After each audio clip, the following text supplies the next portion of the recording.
Helo, Mair dwi, a dwi eisiau helpu chi gyda uned 8.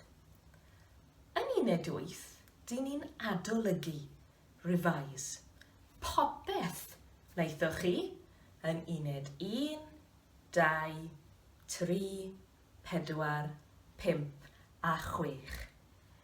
Dim ond 2 beth newydd, only 2 new things. Rhif 1.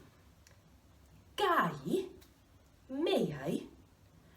We'll do more of this later, but for now, cofiwch, to answer gai, you say K, na chi, singular, plural or formal, cewch, na chewch.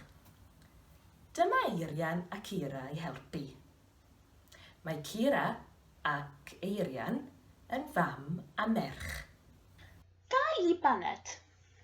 Cei, dyma ti. Diolch. Gai brynu car? Na chei. Nawr, mae Cira yn gweithio mewn caffi. Dyn nhw ddim yn nabod ei gilydd. They don't know each other.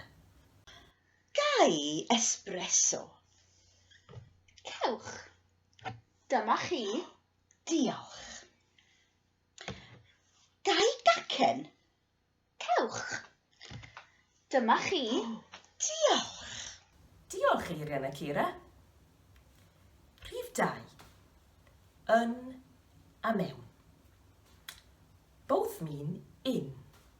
Yn in the, mewn, in a. Gwrandewch. Dyma Nia. Mae hi'n gweithio mewn ysbyty. Mae hi yn gweithio yn yr ysbyty. Dyma Marc. Mae e'n gweithio mewn garage. Mae e'n gweithio yn y garage. Dyma Tom. Mae e'n gweithio mewn tafarn. Mae e'n gweithio yn y dafarn. Ymarfer. I'll ask you some questions. O ble rwyt ti'n dod?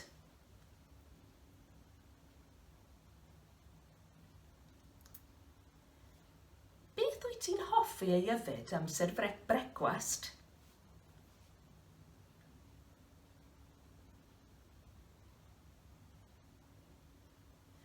Sut mae'r tywydd?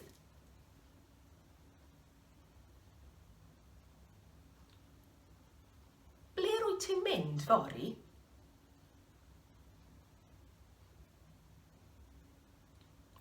Ydy hi'n braf heddiw?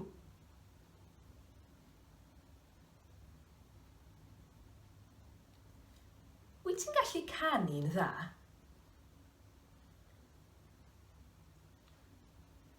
Be wnaethoch chi ddoe?